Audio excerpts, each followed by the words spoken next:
is your first time, if this is your first time joining us, Mentor Michigan is working with the Michigan Community Service Commission, and we're working on basically a 5-part series of Fireside Chats. And these chats are with a range of accomplished professionals from art, business, education, financial, and nonprofit sectors.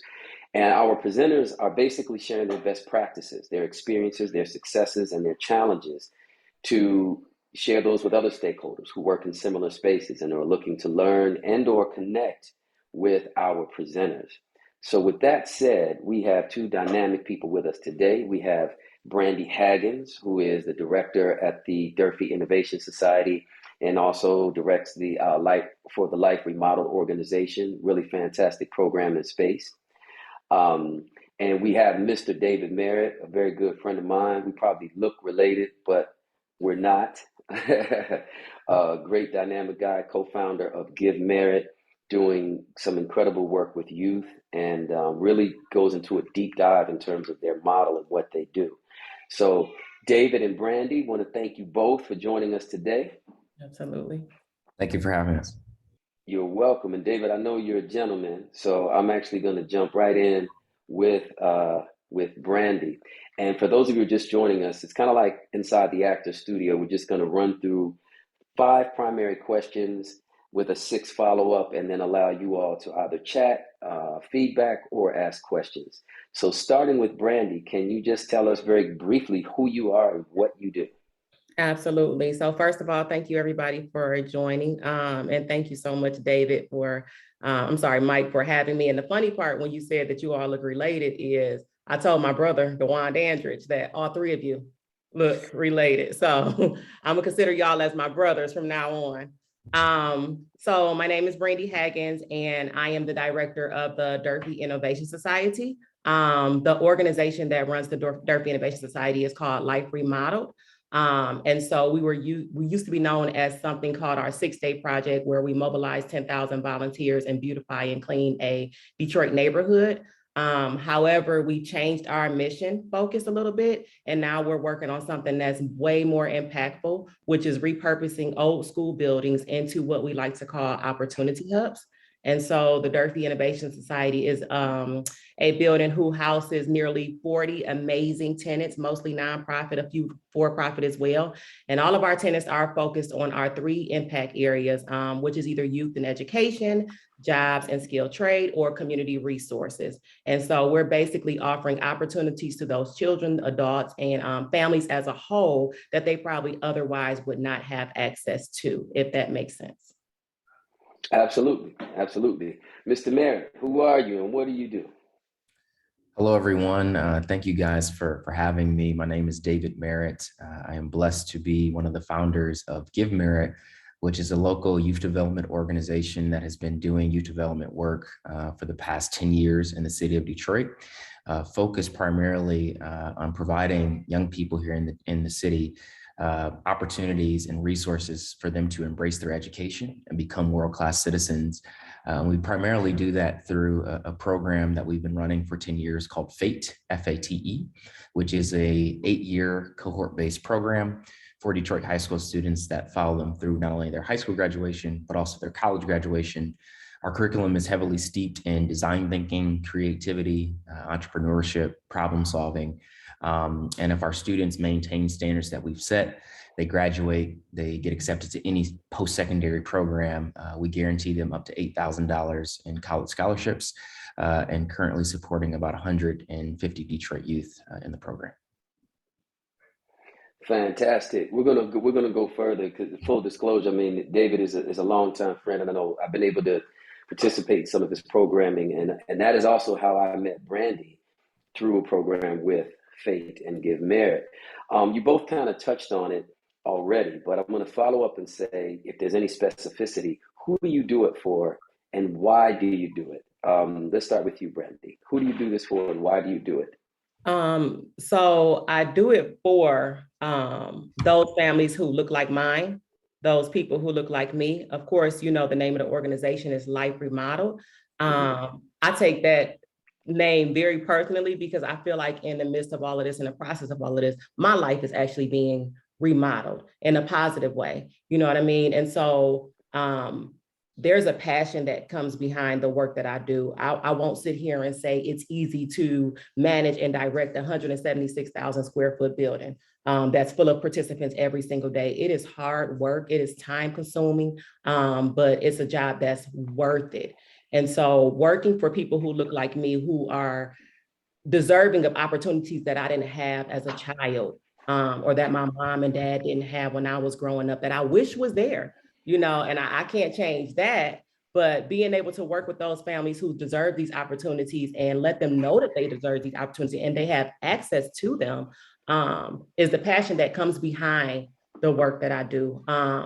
It can be trying sometimes.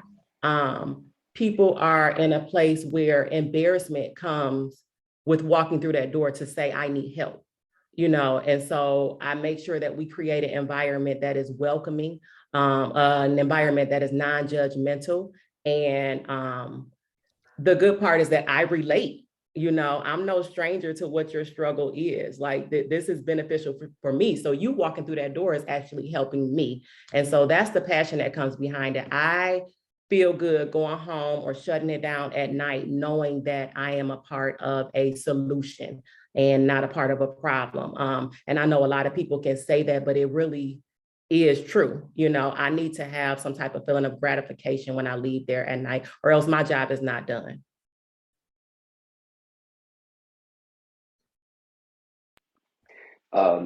David, who do you do what you do for, and why do you do it? Yeah, 100% of FATE students are Black youth from the city of Detroit, ages 14 through 24. And primarily, you know, we imagine a world where every child is valued and has adequate opportunities to be successful. A world where a child's fate is determined by their character and not judgments and prejudices based upon their skin color, based upon their socioeconomic background. And so we are primarily working with students from the city of Detroit that go to the Jalen Rose Leadership Academy on the west side of the city. Yeah, we tell the students when they get into this program, a lot of people are going to make judgments about your future based upon you simply being Black. And it's our premise that you have full control and you will create your future and that your fate is ultimately in your hands. And we're going to just provide you the access to what you should be given in terms of the resources and opportunities that you deserve and the value that we see in you to make you or you to make yourself, for you to have the confidence and the ability to create your own future is who we do it for and why we do it. And you know, you both have similar whys. You both serve a similar population. I'm going to deviate briefly from our format. Do you all feel that post George Floyd, it made it easier for you to, without filter, state your why? This is why I serve this particular population. Because it felt for me when I worked in that space, not yours specifically, but in that youth space, anytime you were doing something for Black youth, there was almost this disclaimer. I'm not trying to be exclusionary, but I don't mean to do this, but, and I don't know if either of you had that experience. What's your take, David? My take is not that the experience gave me more confidence in that why. It actually shifted my why. It actually showed me that I was closed off to some of the things that I should know and should be learning about. I've learned so much in these last 2 years as a leader of an organization that is primarily supporting Black youth, that I should be leaning in more. It's not where I feel more confident to, like, there was a gap in even the way in which I was leaning in. So it's been a really interesting experience these last 2 years. We've learned, and we consider ourselves, you know, you think you're doing something unique and you Like we know our students more because we have these great relationships and we communicate and we talk to our parents and our guardians more than most. And these last 2 years have shown us that we still know very little. And it's given us access to situations, family situations and challenges that we just, as much as we communicate, we didn't have access to. And so those gaps that we started this program and we started this organization to fill, we saw those gaps even increase throughout this time period. And you know, we had to do some deep searching to figure out how we were going to lean in more to support the people that we set out to support when we started the organization. And before I turn that to you, Brandi, I want to drill down on something you said, David. There's an assumption, right? You're a young Black man living and serving in the city of Detroit. Your family has had this church in the city of Detroit for years. There's an assumption that you know everything about what it is to walk in the shoes of children who live in circumstances like George Floyd. There's an assumption that you have this wokeness, and you didn't have it all. And it's not because you didn't want to, it's just your life experiences are different. I think that's important because we have made it strictly a black-white issue. And it's not. It's layered and it's nuanced, and we all have equal responsibility. But I also think that people who don't look like you, hearing someone like you say, I had gaps in my understanding, maybe gives them some license to say, number one, maybe give themselves somewhat of a pass, but also to work harder. Because if this guy's admitting that he's got some gaps, then I most definitely have some gaps that I need to fill. So I just wanted to drill down that point for everybody listening. I think that's important. Brandi, how about you? And that same question that I posed to David post George Floyd. Yeah, so I think that it actually didn't make it easier for me. I think I was confident in speaking what I felt initially already about situations like that. I think it actually put me on pause for a second, if that makes sense. Like, I hit the brakes on life. We were dealing with the pandemic, and then that happens. I have 2 young sons, right? Mm-hmm. I have a Black husband. And I think being able to see it in the light and knowing that the whole world seeing this too, I think it just made me feel like we're never doing enough. What is enough? I don't like, where do you go from here? How do I go back to work, and how do I tell these people that we're going to be okay when I wasn't even sure that you were going to be okay? You know, so one thing that I had to do, you know, the CEO of Life Remodeled, Chris Lambert, that's a white man with blonde streaks at the top of his head, right? And so I had to sit down and have a real conversation with the team and Chris Lambert, and him being open to that conversation. We were in some regular meeting after George Floyd, and I was like, pray for y'all Black team members, like, we're not okay right now. And so he said, let's just stop. Brandi, what do you want to do? And so we had to have those open conversations. And one of the things that I had to learn after George Floyd was to listen when it comes to those conversations. So if you were of an opposite race than myself, I wasn't always good at that. I feel like if you didn't see my point of view, if you don't understand it, you don't get it, then like I'm done talking to you, because I don't want this to go any further. And my brother, who was the one who actually told me to, like, you got to start listening, like, and listening to another side, because you can actually be teaching someone something, and then you can actually learn something from somebody else. And since that conversation, that's when I felt myself being able to move forward after George Floyd, because it's real, it's happening, right? It's not gone, and we're not saying it's going to be gone overnight, but what are we doing as a community, whether white, Black, and different? What are we doing as a whole to make sure that we're working towards a solution with this? Because I'll be honest and just say that I was devastated. I shut down for a minute. Yeah, there are definitely some unique dynamics involved with the population that you all serve. And at the same time, what I think we all know, all of us who are on this call, is that children are children and youth are youth. And they all need the same basic things. They want to feel loved, respected. They want to feel safe and protected. If they're fed and they're warm and they're dry, they innovate. And so that kind of brings me to my next question for you all. How do you do what you do? I'm not necessarily looking for, the administrative particulars, Brandi, but essentially, how do you present Life Remodeled? How do you get people to reimagine these spaces and see these buildings, as opposed to seeing them as abandoned schools, as seeing them as innovation hubs? How do you do that? So one of the ways that I do it is not forgetting where I come from, not forgetting my own background and the things that I've been through. And so I lead with humility. I lead with opening up to those people who are walking through our door and telling them that, hey, I'm just like you, because a lot of time, especially the youth that walk through the door, Miss Brandi got it made. Miss Brandi did this, and I've had to bring some in my office and say, sit down for a second. Let me tell you a story. You all are opening up to me. So it's not fair that I'm guarding myself around you all. So let me tell you a story. And I've had youth in my office, especially our teenagers, like crying, like couldn't believe things that I had been through and things that I've overcome. And not necessarily crying in a sad way, because I don't need anybody to be sad for me, right? I'm here, but that's crying more so in a way for themselves to say, okay, well, I can do this.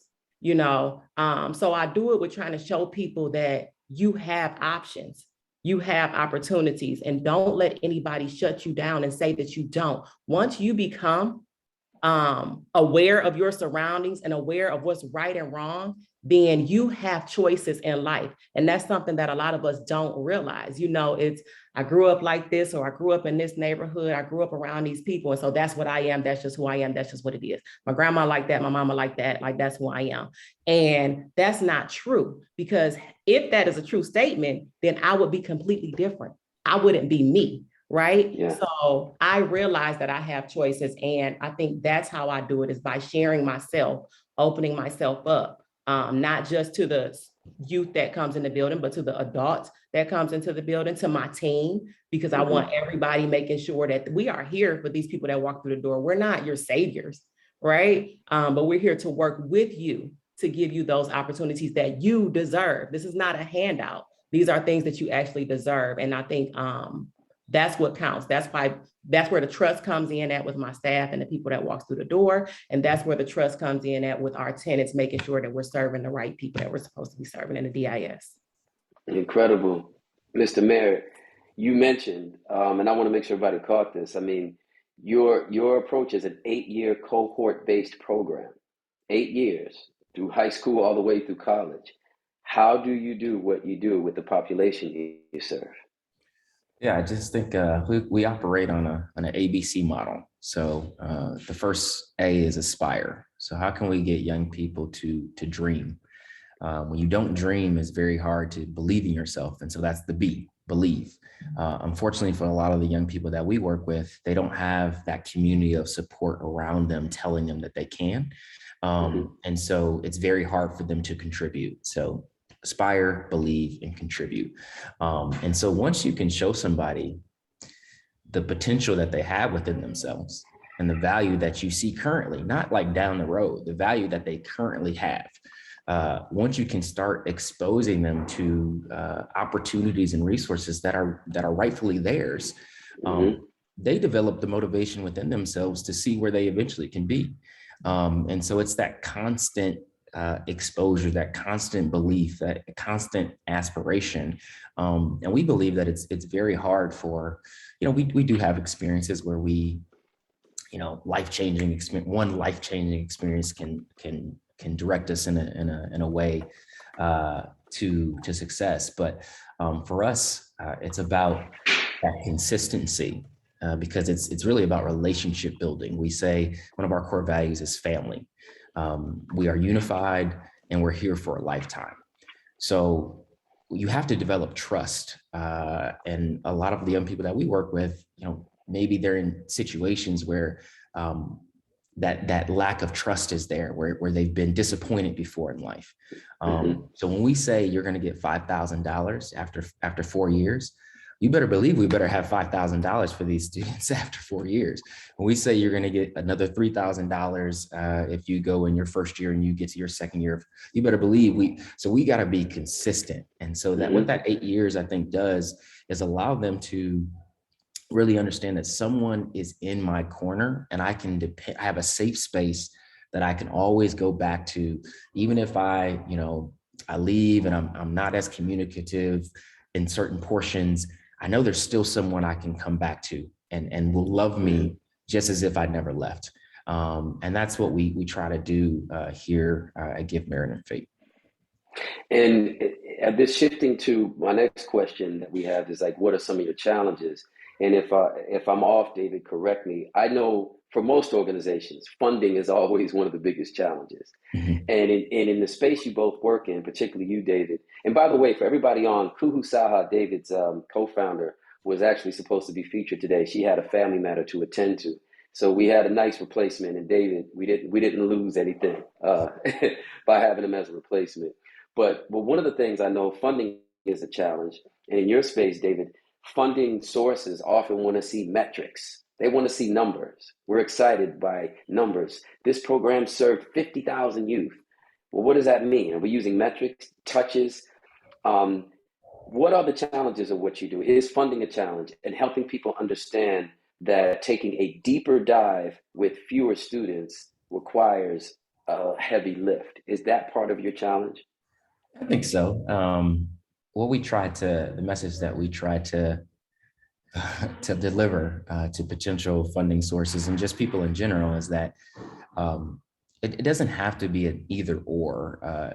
In most cases, it's an and, right? And so it's the Detroit public school system or charter schools. It's like there's got to be this or, like we're someone's got to be right. And what we're saying is that no, you probably need both approaches. It's an and, right? So not to say that the organizations that support 50,000, they're not bad. We need those. But also at the same point in time, for us to just have this perspective that because a program is only supporting 20 students or a program is only supporting 50 students or 100 students, that they're not doing valuable work, and the work that they're doing can't impact other organizations with the strategies that they're putting in place, with the impact that they're making. So for us, it's just continuing as a young organization. We've been doing this for 10 years. We believe we do have some insights into how you can do creative and impactful youth development work using hands-on experiences and projects and real life environments.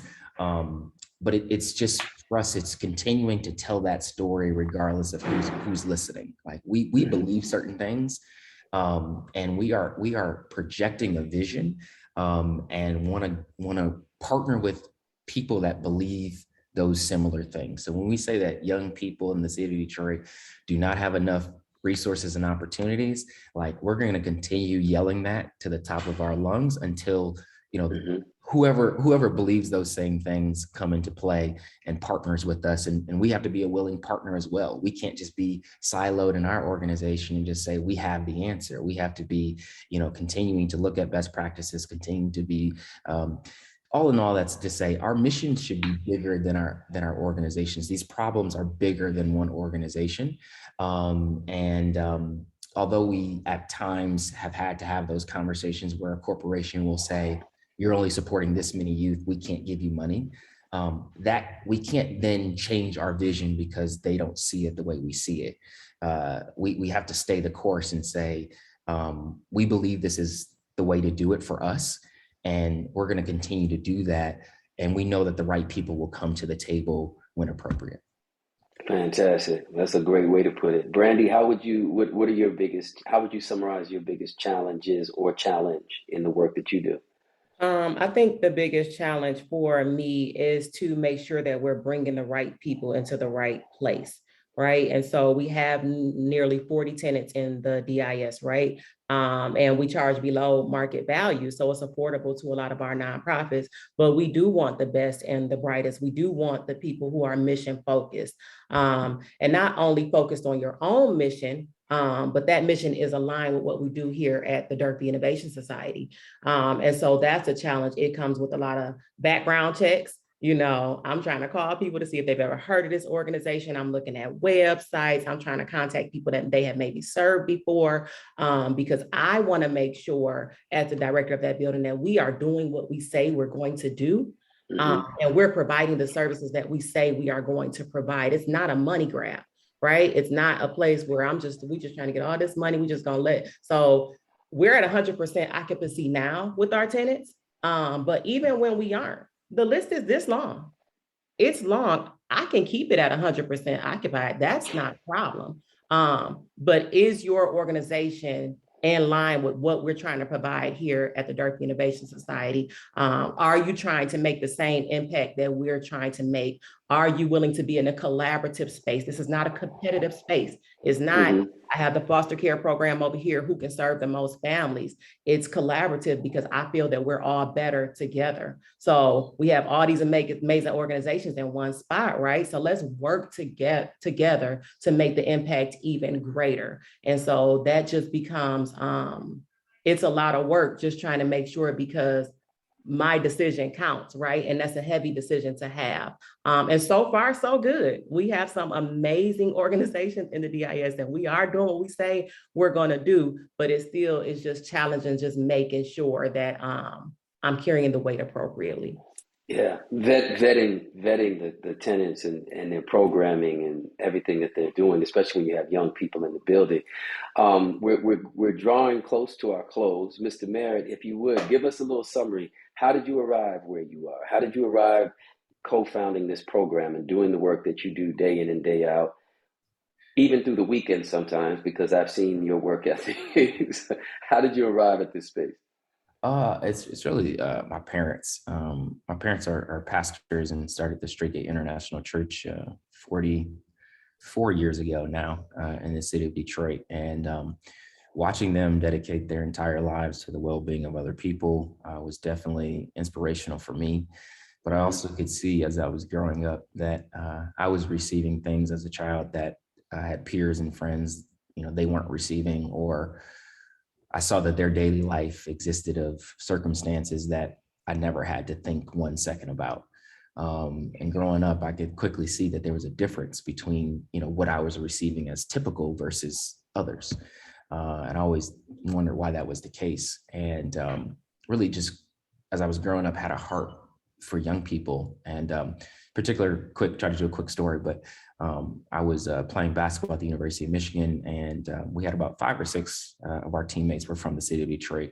And after one practice, this is like back in 2008, we were all discussing how we could improve the city of Detroit. And we're trying to come up with ideas. And one of our teammates who grew up entire life in the city, we turned to him and we were like, okay, what do you think? And with the straightest of faces, he said, blow it up. And like, we all kind of giggled, and then like his face never changed. And he said, blow it up and start over. And what you could sense was this pain. About a year prior to that, his brother, which is almost his twin, looked just like him, was just shot and gunned down, just walking down the street in the city. And you could just feel the grief and you could feel the pain. And that story just still sticks with me today. For me, it's not a question of ability. It's literally a question of opportunity and resource.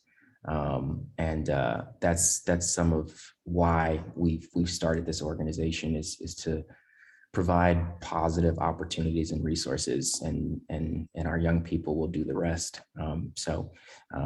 That's a story that still drives me on a daily basis. Thanks for sharing that. I can imagine what it's like to hear that and receive that. Brandi, how did you arrive where you are today? And so how much time y'all got? No. It's we definitely need to do a part 2 with you at a bigger conference when there's a bigger audience, because I know that you have an incredible story. But I guess the clip notes. I can sum it up for you. It definitely was not easy for me. Honestly, sometimes I don't even know how I got here. Growing up, most kids are like, when I grow up, I want to do this, or when I grow up, I want to do that. Well, I can remember sitting on a porch as a child and like telling myself, like, I'm not going to be this. I'm not going to be that. I don't want to be with this person. I don't want a man that's on drugs. Like, I went through all the scenarios of what I didn't want to be, that by the time I graduated high school, I was like, well, I don't even know what am I supposed to be? I don't know. And so I had the struggle of trying to figure out how to get in college, what college to go to. I had no mentors. I had no support. My parents only knew what they knew, right? I'm the first one in my family to go to college. So I remember having to work 3 jobs just to pay for school because my parents weren't aware of how to fill out the financial aid papers. I had a sister who passed away in a car accident when I was 13 and she was 16 years old. And from that time on, my mom's mind was like gone. So me even trying to pressure her, like, Mom, you can fill out this financial aid, like you have to put your income and stuff on here.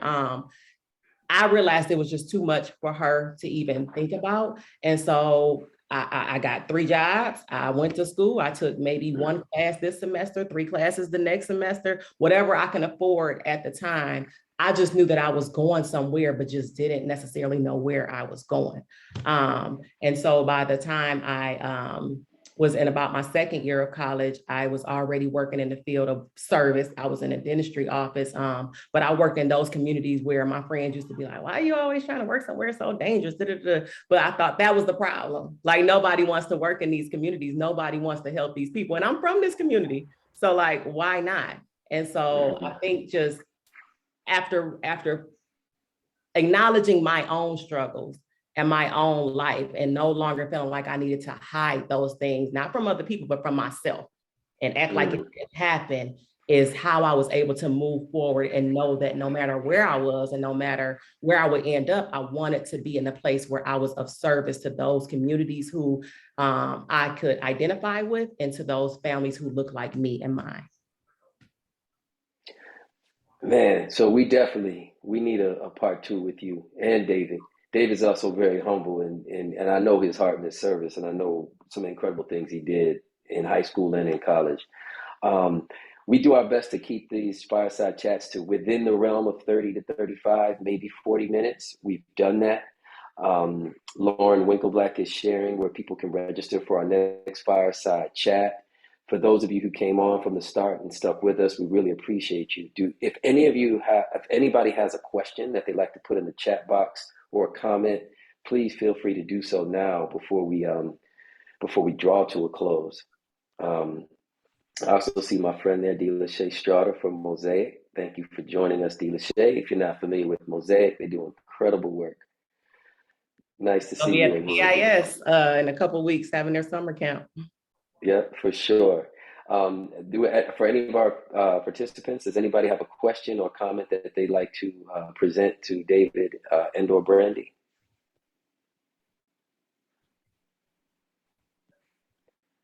That either means folks are shy. You all did a fantastic job, and there's not much that we didn't cover. I have a question, and hopefully that'll spur one. But if not, then we can. David, I met Brandi through you, and so you said it's not either or, public school or charter school, and we get into these what I would call non-productive debates. How important it seems that collaboration is central to both of what you do. How have you been able to collaborate with each other and with other organizations in such a harmonious way? Anybody want to take that? Yeah. So here in the city, I think it's within especially the college going programs and alumni programs that organizations that may have high school portions. I think there's like a collective belief that we still haven't figured out how to truly support our young people, especially when they're going off to college. And so we've been able to be a part of an amazing group that one of our employees started around alumni success. And this organization is bringing together youth providers and youth development organizations that do have college age programming to really figure out best practices, primarily for Detroit youth, on how we can get them to persist longer, how we can get them to graduate, how we can get them more prepared to enter in the workforce. I think when you have similar issues or similar challenges, that makes it easy for other organizations to come together. And I think it's just we have to continue to develop the humility that even though we may be doing great work, how is that work being shared with others? So how are we communicating the work that we're doing so others can learn from that? But also, how can we be learning from others? And I think that's what those collectives and some of those collaborations end up doing is, even if you may have some insight into a particular area, the way someone says something or looks at a situation from a different perspective could bring about an insight that you've never considered. And so I just think it's always important for us to be learning, being exposed to what others are doing, and for us not to be looking at anyone, beneath us to learn from them. Brandi, you get the last word. Anything you want to add to what David shared? Yeah, so collaboration is definitely a very key piece to our puzzle at the Durfee Innovation Society, because we can't do it all, right? Nearly 40 organizations is not enough for all the resources and things that our community needs. And so we're constantly reaching out to different outside partners and outside organizations, because it's not about when you come to the DIS, we are just going to tell you like, well, we don't do that here and you can leave. Well, it's like, well, no, we don't do that here. But wait a minute, 1 second, let me look. I have a friend who does that over here. So let me send you that information, or let me connect you with this person, because the goal is not, like I said, it's collaborative and not competitive. The goal is not to have the most or do the most. The goal is to make sure that the service is being done and that you're getting what you need. You know what I mean? And so even when Give Merritt came to the DIS, that's an event space, right? I still look up who's having an event at the DIS, like, who are you? Because this is the daytime. A lot of my tenants are here. A lot of our kids are here. Who are you? And is this something fit that I don't mind my kids walking past this event? You know what I mean? And amazing. The missions are in line with each other. Like, this is great. I hope some of our teenagers walk past and see that this is going on and want to join that program. And so that's something that I'm always encouraging with our team and our tenants, is to collaboration and build those relationships so that we can make a greater impact in the community. Fantastic. Now, I said you get the last word, but it looks like Iman Jaxi raised a hand. Iman, did you have a question? Yeah. Is it okay if I just did I say your name right? Is it? You did. Sure. Is it Evan? Yes, I'm impressed. Okay. Yeah, Iman. Awesome. So I'll start off by quickly introducing myself. My name is Iman Jaxi. I am the mentor and tutor coordinator over at Bethany Refugee and Immigrant Services, and we are based out of Grand Rapids, Michigan. So essentially, I set up mentoring and tutoring opportunities for refugee youth in foster care. So first, I want to start off by also thanking you both or all three of you for the fireside chat today. I learned a lot and it was very productive. So thank you for that and for all the work that you do. I recognize that I appreciate your perspective of collaboration versus competition. So I kind of wanted to bring up the role in what we're doing over on the west side of the state and ask you if there are, I know that you are focused heavily on the Detroit area, and that's where your work lies, and that's such an important need. And I'm wondering if you do ever come across situations where perhaps somebody's moving over to the west side of the state or they need support in that aspect or anything like that. I just wanted to take the opportunity to introduce myself, let you know what we're about, and see if there's any opportunities for collaboration in the future. So if I could chime in really quick before we end it out, I would love to find a way to get your information. We actually have the navigators who's based inside of the DIS right now, and they work with refugees finding jobs and stuff like that. So I would love to connect you with them, because a lot of times we don't know how far people are coming to get that services. We just know that we're not turning anybody away. So I think that would be a great connection to connect you with the navigators. Absolutely, I would appreciate that. Yeah, thank you for that. David and Brandi, would you both mind putting in an email for your organization in the chat now? And that way Iman will have it and others will have it as well.